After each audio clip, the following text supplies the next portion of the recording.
मेघना, काही करून ही डेव्हलपमेंट आज झालीच पाहिजे. उद्या आपल्याला द्यायचं आहे क्लायंटला. बॉसने जरा रागातच मेघनाला सांगितले. येस सर, आज करते मी कंप्लीट. मेघनाने होकारार्थी मान डोलावली आणि डेस्कवर येऊन बसली. मेघना हिंजवडीमधल्या एका नामांकित IT कंपनीमध्ये सॉफ्टवेअर डेव्हलपर होती. IT जॉब असल्यामुळे घरी जायच्या वेळेचा काही भरोसा नसायचा. या आठवड्यामध्ये सलग तिसऱ्यांदा आज घरी जायला उशीर होणार होता. आधीच 8 वाजले होते. क्लायंट ऑस्ट्रेलियाचा असल्यामुळे काहीही करून आजच काम संपवावं लागणार होतं. उशीर झाल्यामुळे मेघनाच्या आईचा आधीच कॉल येऊन गेला होता. कामामुळे फक्त बिझी आहे एवढाच मेसेज तिने केला. अर्ध्या तासात काम संपवून आता फक्त क्लायंटला मेल करणं बाकी होतं. तेवढ्यात फोनची रिंग वाजली. आईचा असेल म्हणून मेघनाने दुर्लक्ष केलं. ईमेल करून झाल्यावर घाईघाईत बॅगेत लॅपटॉप कोंबला आणि आयडी स्वाईप केला. एव्हाना तिच्या रूम मधल्या मैत्रिणींचं जेवण झालं होतं. आज पण एकटंच जेवायला लागणार, मेघना स्वतःशीच पुटपुटली. पार्किंग मध्ये जाऊन मेघनाने ऍक्टिव्हा स्टार्ट केली तर परत एकदा फोनची रिंग वाजली. आईचाच असेल म्हणून तिने फोन बाहेर काढला. निशांतचा फोन होता. लगेचच तिने उचलला. अगं आहेस कुठे? दुसरा कॉल आहे माझा. या आधी पण उचलला नाहीस. तुला माहित नाही ना, रात्री फोन उचलला नाही तर मला टेन्शन येतं. ऑफिसवरून निघाल्याचा मेसेज पण नाही आला. अरे हो, अजून निघतच आहे मी. खाली पार्किंग मध्ये आहे. काय, अजून निघाली नाहीस? निघ बरं. आणि ऐक, फोन ठेवायचा नाही. हेडफोन्स लाव आणि सांभाळून बाईक चालव. घरी पोहोचेपर्यंत बोल माझ्याशी. बरं बाबा, जेवलास का? तुला माहिती आहे आपलं ठरलं आहे. तू घरी पोहोचल्यावरच मी जेवणार. तू खूप गोड आहेस निशांत. मला खूप आवडतोस. अगं आहेच मी गोड. थोड्या वेळाने मेघना बावधन मधल्या तिच्या रूम जवळ पोहोचली. बरं ऐक ना, मी पोहोचले आता. खाली आहे घराच्या. जेवण करून मग कॉल करते. आणि तूही जेवणार आहेस. झालं की मेसेज कर मला. ओके मॅडम, जशी आपली आज्ञा. हसतच मेघनाने फोन ठेवला. रात्री जेवण झाल्यावर निशांतने मेघनाला मेसेज केला. खूप वेळ वाट बघितली तरीही उशिरापर्यंत मेघनाचा कॉल आला नाही. शेवटी न राहून निशांतने कॉल केला. काय मेघना मॅडम, अजून आवरलं नाही वाटतं तुमचं? तिथून मेघनाने काहीच उत्तर दिलं नाही. हॅलो मेघना, काय झालं? बोलत का नाहीस? निशांत आईचा कॉल आलेला होता. अच्छा, काय म्हणताय आई? घरी सगळं ठीक आहे ना? निशांतने काळजीने विचारले. हो, घरी सगळे ठीक आहे. पण आई आज मला खूप रागावली. पण का? काय झालं? माझ्या लग्नाचा विषय काढला परत. ते तुला म्हणाली होती ना मी. बाबांच्या ओळखीचे स्थळ आहे. त्यांचा मुलगा आता कलेक्टर झालाय. इथेच पुण्यात आहे बदली. माझ्यासाठी ते थांबलेत. आई ओरडत होती. अजून किती दिवस त्यांना वाट बघायला लावणार? लग्नाला होकार दे असं म्हणत होते. अगं मग तू सरळ नाही म्हणून सांग ना. तू काय म्हणालीस मग आईला? ऑफकोर्स यार, मी नाहीच सांगितलं. पण बाबांना स्थळ खूप आवडलंय. ते म्हणतायत काहीही करून हे लग्न झालंच पाहिजे. अगं ऐक, डोंट वरी. तू सांग आपल्याबद्दल घरी. म्हणजे ते स्वतःच नाही सांगून टाकतील. वेडा आहेस का? तू सेटल तरी आहेस का? तुझं स्वतःचं पुण्यात घर नाही. आत्ताच तुला जॉब लागलाय. सेटल व्हायला नाही म्हटलं तरी तुला अजून 2-1 वर्ष तरी लागतील. जॉब मध्ये कसं सांगू मी घरी? मला नाही शक्य. अगं मग घरी कसं कळणार आपल्याबद्दल? माझ्या घरी सांगतो. मग आई पप्पांना घेऊन तुझ्या घरी येतो. नको, उगीचच माझे बाबा तुझ्या आई वडिलांचा अपमान करतील. मला नाही आवडणार ते. मग काय करणार आहेस आता तू? तुझं खरंच माझ्यावर प्रेम आहे ना? अरे यार, काय फालतू प्रश्न विचारत आहेस तू? ठेव फोन. मेघनाने फोन कट केला आणि स्विच ऑफ करून ठेवला. दुसऱ्या दिवशी पण मेघनाने निशांतला फोन केला नाही. मेघनाच्या अशा वागण्याने निशांत खूप डिस्टर्ब झाला होता. त्याला रात्रभर झोप लागत नव्हती, जेवण धड जात नव्हतं त्याला. मेघनाचं वागणं आता खूप बदललं होतं. तिचा फोन दिवसभर बंद असायचा. फोन उचलला तरी जास्त बोलत नव्हती. अशाच एका दिवशी वैतागून निशांतने मेघनाच्या मैत्रिणीला फोन केला, कारण ती फोन उचलत नव्हती. हॅलो आरती, मी निशांत बोलतोय. हा बोल, काय काम आहे? आरतीच्या अशा बोलण्याने निशांतला राग आला, पण राग आवरत तो बोलला, मी मेघनासाठी फोन केलाय. कुठे आहे ती? तुला काय करायचं आहे? तुमचं ब्रेकअप झालंय ना? काय? हे काय बोलतेस तू? कुणी सांगितलं तुला? अगं ती कित्येक दिवस झाले माझा फोन पण उचलत नाहीये. ओके, हे बघ निशांत, मला काय माहिती नाही तुमच्यामध्ये काय झाले ते, पण एवढंच माहिती आहे ती कोणत्या तरी संजीव नावाच्या मुलाला भेटायला गेली आहे. कलेक्टर आहे म्हणे तो. काय? निशांतच्या डोक्यात तिडक गेली. प्रेमाची जागा आता रागाने घेतली होती. हॅलो आरती, ऐक ना, तुला माहिती आहे का कुठे गेलेत ते दोघं? म्हणजे तिने काही सांगितलंय का कुठे भेटणार आहे ते? असं नाही, एक्झॅक्टली कुठे भेटणार ते नाही माहित, पण ती सिंहगड रोडला गेली आहे. ओके ठीक आहे. निशांतने लागलीच बाईक काढली आणि सिंहगड रोडच्या दिशेने सुसाट निघाला. वाटेतल्या प्रत्येक हॉटेल, कॉफी शॉप तो चेक करत होता, पण त्याला ती दोघे कुठेच दिसली नाहीत. अचानक त्याला आठवलं, फुलं गार्डन मध्ये जाऊन बघूया, कारण गार्डन जवळ पोहोचल्यावर तो दोघांची शोधाशोध करू लागला. बऱ्याच वेळानंतर निशांतला ते दोघे एका कोपऱ्यातील बाकावर हसताना आणि गप्पा मारताना दिसले. समोरचे दृश्य पाहून निशांतची तळपायाची आग मस्तकात गेली, पण त्याने स्वतःला आवर घातला. काहीही झालं तरी त्याला मेघनाला कळू द्यायचं नव्हतं. निशांत एका कोपऱ्यात राहून सगळं बघत होता. काही वेळाने दोघे जण निघण्यासाठी उठले. निशांत पटकन बाहेर आला आणि एका आडोशाला उभा राहून दोघांची वाट बघू लागला. थोड्याच वेळात दोघेही बाहेर आले. बाहेर आल्यावर बराच वेळ गप्पा मारत होते.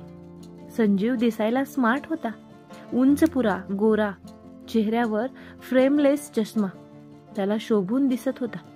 मेघना तर एवढ्या सहजतेने संजीव बरोबर गप्पा मारत होती जशी ती त्याला खूप आधीपासूनच ओळखत असेल.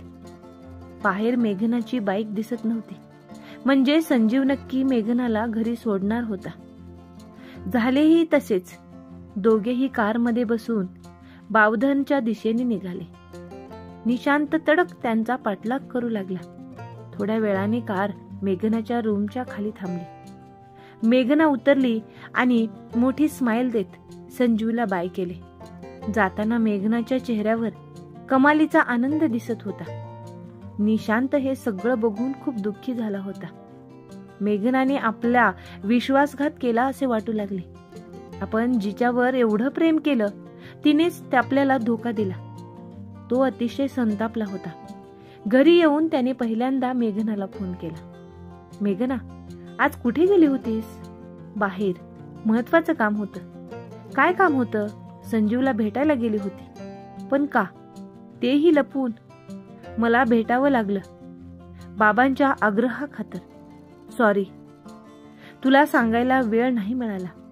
सांगितलं असतं तरीही तुला आवडलं नसतं. तू फसवला आहे मला. तुझ्यासारख्या मुली फक्त पैशासाठी धावतात. तू विसरलीस ना आपल्यात त्या रात्री काय झालंय ते? लक्षात ठेव, सगळं सांगून टाकेन. निशांतने रागावून फोन कट केला. निशांतचा बोलण्याने मेघनाला ती रात्र आठवली. मेघनाला 1 वर्षापूर्वीची ती संध्याकाळ स्पष्टपणे आठवत होती. त्या दिवशी कॉलेजची फेअरवेल पार्टी होती. कॉलेजच्या मुलांचं भाषण, प्रमुख पाहुण्यांचा सत्कार, ज्युनियर स्टुडंट्स कडून वेगवेगळे डान्स, गाण्याचे प्रोग्राम, सिनियर स्टुडंट्सचं आभार आणि त्यानंतर डीजेच्या तालावर धांगडधिंगा असा जंगी कार्यक्रम होता. सगळ्या मुलांनी जीन्स आणि जॅकेट आणि मुलींनी 1 पीस घालून यायचं ठरलं होतं. ठरल्याप्रमाणे सगळे पार्टीमध्ये वेळेवर आले होते. फक्त मेघना सोडून. काहीच महिन्यापूर्वी मेघना निशांतला हो म्हणाली होती. निशांत मेघनाला इम्प्रेस करायचा एकही चान्स सोडत नसे. ते दोघे एकाच क्लासमध्ये शिकायला होते, म्हणून नेहमी एकत्रच असायचे. अख्ख्या कॉलेजला त्यांच्याबद्दल माहिती होतं. आज निशांतने तर खास तिला मॅच होईल असं जॅकेट विकत घेतलं होतं. पण खूप वेळ झाला तरी मेघनाचा पत्ता नव्हता. शेवटी न राहून निशांतने मेघनाला कॉल केला. मेघना, अगं आहेस कुठे? सगळे पोहोचले, फक्त तूच बाकी आहेस. ये लवकर. अरे मी केव्हाचीच खाली आले आहे, पण माझी बाईक स्टार्ट होत नाहीये. तरीही मी सांगत होते बाबांना सर्व्हिसिंग करून घ्या. बघ आता कशी येऊ मी? मेघना जरा वैतागत म्हणाली. थांब, तिथेच मी येतो 10 मिनिटात बाईकवर. हो ठीक आहे, तसंही मी तिकडे जाऊनच चेंज करणार आहे. 20 मिनिटात ते दोघेही पार्टीमध्ये पोहोचले. जा पटकन चेंज करून ये. आलेच. थोड्या वेळात दोघांनीही हातात हात घालून पार्टीमध्ये एंट्री केली. दोघेही खूप सुंदर दिसत होते. सगळ्या मुलांच्या नजरा मात्र मेघनाकडेच होत्या. मेघनाने वाघाच्या पट्टेरी रंगाचा मिनी वन पीस घातला होता. मोकळे सोडलेले मोठे दाट केस, ड्रेसला शोभेल असे परफेक्ट फिगर, पायात हाय हिल्स आणि ओठांवर फिकट रंगाची लिपस्टिक. तिच्या येण्याने पार्टीला एक वेगळाच रंग आला होता. एवढी सुंदर मुलगी ही आपल्या बरोबर आहे म्हणून निशांत पण खूप खुश होता. येवाना पार्टी रंगात आली होती. डीजेवर सगळेच चांगले चिरकत होते. एका बाजूला सॉफ्ट ड्रिंक पण सर्व केली जात होती. शेवटची पार्टी म्हणून सगळेच खूप धमाल करत प्रत्येकाच्या डिमांड प्रमाणे डीजे गाणे लावत होता. आता खास कपलसाठी रोमॅन्टिक म्युझिकची फरमाईश झाली होती. सगळ्या कपल्सना मध्ये डान्स करण्यासाठी आमंत्रित करण्यात आले. 3-4 कपल्स पुढे आले, पण सगळ्यांचं लक्ष मात्र निशांत आणि मेघनावर होतं. निशांतने आपला एक हात हळूच मेघनाच्या कमरेवर ठेवला. मेघनाने देखील तिचा हात निशांतच्या खांद्यावर ठेवला. दोघेही हळुवारपणे कपल डान्स करू लागले होते. काही वेळाने बाकीचे कपल्स हळूहळू बाजूला झाले. आता फक्त निशांत आणि मेघनाच फ्लोअरवर बाकी होते. दोघे एकमेकांमध्ये गुंतून गेले होते. येवाना मेघनाची मान निशांतच्या कुशीत विसावली होती. काही वेळाने दोघांना टाळ्यांचा कडकडाट ऐकू आला. दोघेही भानावर आले. सगळ्यांचं लक्ष दोघांवर असल्यामुळे मेघना जरा लाजली. सगळ्यांना दोघांनी वाकून अभिवादन केले. आता डिनर चालू झालं. धावतच निशांतने दोघांसाठी कॉर्नरचा टेबल पकडून ठेवला. मेघना आल्यावर उठवून त्याने खुर्चीसाठी सरकवून बसण्यासाठी सांगितले. थोड्याच वेळात दोघांसाठी तो जेवण्यासाठी प्लेट्स घेऊन आला. आज एकूणच निशांतच्या वागण्याने मेघना खूपच इम्प्रेस झाली होती. दोघेही एकमेकांना प्रेमाने भरवत होते. जेवताना अचानक पाऊस आला. बाहेर लोकांची एकच धावपळ उडाली. आज मेघना घाई गडबडीत छत्री देखील विसरली होती. आता कसे जाणार यार? मेघना बाहेर बघत म्हणाली. अगं डोंट वरी, मी सोडेन तुला, निशांत तिला म्हणाला. निशांत तिला अस्वस्थ करत म्हणाला. जेवण झाल्यावर दोघांनी सगळ्या मित्रांची भेट घेतली. सगळ्यांनी दोघांचे डान्ससाठी खूप तारीफ केली आणि बाहेर पावसाची रिपरिप चालूच होती. अजून किती वेळ थांबणार आपण? चल निघूया, गुंडाळत मेघनाला म्हणाले. बरं चल. दोघेही मेघनाच्या रूमच्या दिशेने निघाले. वाटेत परत एकदा जोरात पाऊस लागला. यावेळी मात्र दोघे नखशिकात भिजले. मेघनाला तर भिजल्यामुळे शिंका येऊ लागल्या. वाटेत आडोसा बघून निशांतने बाईक थांबवली. मी काय म्हणतो मेघना, अजून तुझी रूम खूप लांब आहे.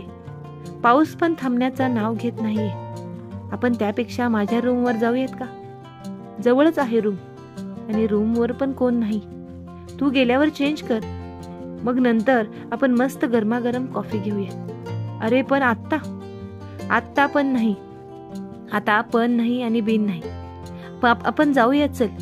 उशीर नको करायला. मेघना ही खूप भिजली असल्यामुळे ती पण तयार झाली. निशांतने त्याची बाईक त्याच्या रूमकडे वळवली. दोघेही रूम जवळ आले. पाऊस अजूनही चालूच होता. बाईकवर वारा लागल्यामुळे मेघनाच्या अंगाला काटा आला होता. सगळीकडे अंधार होता. लाईट गेली होती. सावकाश, खाली पायरी आहे, सांभाळून ये. जिन्यात निशांत मेघनाचा हात पकडत म्हणाला. मेघना थंडीने कुडकुडत होती. जिन्यात सगळीकडे अंधारच होता. बॅटरीचे टॉर्च लावत कसेबसे दोघे निशांतच्या दुसऱ्या मजल्यावरच्या रूम मध्ये पोहोचले. निशांतने दरवाजा बंद करत मेघनाला सांगितले, मी तुझ्यासाठी गॅसवर पाणी गरम करायला ठेवतो. तोपर्यंत तू टॉवेलने केस पुसून घे. निशांतने गरम पाणी बाथरूम मध्ये जाऊन ठेवले. मेघनाने लागलीच बाथरूम मध्ये जाऊन गरम पाणी अंगावर घेतले. रूम मध्ये फक्त टॉर्चचा उजेड होता. निशांत, माझे बॅगेतले कपडे बघ, ओले झालेत का? मला दे प्लीज. निशांतने बघितले तर कपडे पूर्ण ओले झाले होते. सॉरी, अजून वेळ लागेल सुकायला. मेघना फक्त टॉवेल गुंडाळून बाहेर आली होती. निशांत तिच्याकडे बघून स्तब्ध झाला. तिचे ओले केस, केसांवरून मानेवर ओघळणारे पाणी, टॉवेलमध्ये दिसणारी तिची फिगर आणि गुडघ्यापर्यंत जेमतेम पुरेल एवढे टॉवेल. हे सारं बघून निशांतचे भान हरपले. निशांत तिच्या जवळ आला. तिला मागून घट्ट मिठी मारली आणि हळूच त्याने तिच्या मानेवर आपले ओठ टेकवले. मेघनाच्या शरीरात रोम रोम संचारले. तिने आता पाठीवरून निशांतला घट्ट मिठी मारली. निशांतने तिला उचलून घेतले आणि आपल्या खोलीत घेऊन गेला. हळू त्यांचा प्रणय रंगू लागला. मेघनाने आपले सर्वस्व निशांतला अर्पण केले होते. नाही, कधी झोप लागली त्यांनाही कळालं नाही. सकाळी जेव्हा मेघनाला जाग आली तेव्हा 8:30 वाजून गेले होते. तिने बघितले निशांत गाढ झोपला होता. मेघना तिचे कपडे घातले आणि घाईघाईत खाली येऊन जी रिक्षा मिळाली त्याने आपल्या रूमवरती आली. स्वतःला एका रूम मध्ये कोंडून घेतलं. तेवढ्यात निशांतचा फोन आला. मेघना, अगं कधी गेलीस तू घरी? मला उठवलं पण नाहीस.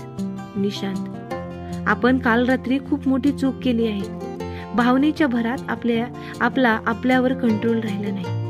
अगं ठीक आहे, जाऊ दे. आपण प्रेमात आहोत. प्रेमात आणि युद्धात सगळं काही माफ असतं. तसं नाही, पण मला जरा वेगळंच टेन्शन येते. माझं खूप पोट दुखते. मी नंतर बोलते तुझ्याशी. कालच्या रात्रीनंतर मेघना दिवसभर डिस्टर्ब होती. ती आज बाहेर पण कुठे गेली नव्हती. ही अशी गोष्ट होती जी ती कुणालाही सांगू शकत नव्हती आणि एकटीला सहन पण होत नव्हती. शेवटी न राहून तिने परत निशांतला कॉल केला. निशांत कॉलेजमध्ये होता. हाय डिअर, कुठे आहेस? आली नाहीस का आज? तू कुठे आहेस? अगं मी कॉलेजला, आता कॅन्टीन मध्ये आहे. बुर्जी पाव खातोय. इथे टेन्शनने माझा जीव जातोय. तू तिथे बुर्जी पाव खात बसलास. आज सकाळी मला किती त्रास झाला तुला काय माहिती आहे? डोंट वरी डिअर, काहीही चुकीचं नाही होणार. आपण डॉक्टरकडे जाऊयात का? नाही, तसं नाही, पण मला लग्नाआधी या गोष्टी नको होत्या व्हायला. आपण अजून शिकत आहोत. ठीक आहे, झालं ते झालं. आता बोलून काही उपयोग नाही. मी सांगतो ती गोळी घे, सगळं ठीक होईल. ठीक आहे, पण फक्त एकदाच. मेघनाला ही आपली चूक कळाली होती. आता लवकरच प्लेसमेंट साठी कंपनी येणार होत्या. मेघना हुशार होती. सगळ्या सेमिस्टरमध्ये तिला 60% जास्त मार्क्स मिळाले होते. निशांतचा मात्र शेवटच्या सेमिस्टरचा एक विषय राहिला होता. कदाचित मेघनामुळे त्याचा अभ्यासावरचं लक्ष उडालं होतं. अपेक्षेप्रमाणे मेघनाचं एका मल्टीनॅशनल कंपनीमध्ये सिलेक्शन झालं होतं. निशांतला मात्र बाहेर जाऊन जॉब शोधावा लागणार होता. एका रात्री निशांतचा मेघनाला मेसेज आला. निशांत, ती रात्र खूप आठवते अजूनही. निशांत, मला तर टॉवेल मधली तुझे ते ओले केस, नंतर रंगलेला आपला दोघांचा. मेघना, नको आठवण करून देऊस. मेघना, जाऊ दे ना तो विषय, आपण उद्या बोलू. Good night. मेघना विचारांच्या धुंदीतून बाहेर आली. तिला आता कळले होते आपले सगळे मेसेजेस निशांतकडे आहेत. दुसऱ्या दिवशी आईचा मेघनाला सकाळीच फोन आला. बेटा, संजीवच्या आईचा फोन आला होता. ते विचारत होते, कसा वाटला संजीव तुम्हाला? भेटलात ना दोघे? कसा वाटला तुला संजीव? आई, माझं काही ठरत नाहीये अजून. त्यांना काय सांगू मग? मला नाही माहिती. त्यांना सांग मला वेळ पाहिजे. मेघनाने रागातच उत्तर दिले. खरं तर मेघनाला संजीवचा स्वभाव खूप आवडला होता. त्याचं बोलणं, दिसणं, सरकारी नोकरी, घरचे पण खूप चांगले होते. मेघनाच्या घरच्यांना देखील संजीवचे स्थळ खूप आवडले होते. सगळं कसं जमून आलं होतं.